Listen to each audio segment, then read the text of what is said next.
गुप्त सूचना के आधार पर अभियान चलाकर भारत नेपाल सीमांत से सिम बॉक्स समेत नेपाल के एक नागरिक को सुकना आर्मी इंटेलिजेंस ब्यूरो ने पकड़ा। उसके पास से कई सिम कार्ड, मोबाइल और महत्वपूर्ण कागजात भी जब्त किया गया है। गिरफ्तार किए गए व्यक्ति का नाम अशोक पाठक है। वो नेपाल का रहने वाला है। वो सिम बॉक्स बेचने के लिए भारत आया था।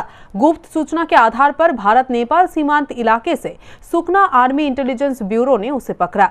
उसकी गाड़ी से विभिन्न कंपनियों के 9 सिम कार्ड, 1 सिम बॉक्स और कुछ महत्वपूर्ण कागजात बरामद किया गया। सिम बॉक्स के माध्यम से साइबर अपराध के अलावा अन्य तरह का अपराध किया जाता है।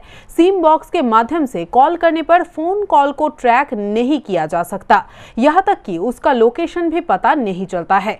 कुछ दिन पहले फुलबारी इलाके के एक मोबाइल दुकान में अभियान चलाकर सिम बॉक्स गिरोह का पर्दाफाश किया गया था। प्रधाननगर थाना क्षेत्र में भी अभियान चलाकर एसटीएफ ने सिम बॉक्स गिरोह का पर्दाफाश किया था। आरोपी अशोक पाठक को शनिवार को सुकना आर्मी इंटेलिजेंस ब्यूरो ने खोरीबारी थाना के हवाले कर दिया। शनिवार को उसे सिलीगुड़ी अदालत में पेश किया गया। इस मामले में और कौन-कौन से लोग शामिल हैं, इसका पता लगाया जा रहा है।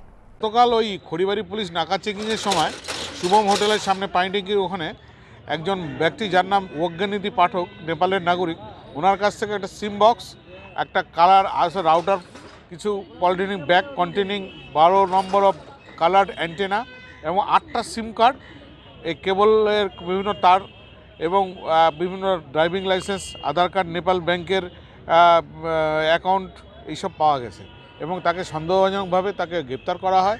গ্রেপ্তার পর আজকে খড়িবাড়ি পুলিশের তরফ থেকে 14 দিনের রিমান্ড চাওয়া হয় এবং 5 দিনের রিমান্ড অ্যালাউ হয়েছে।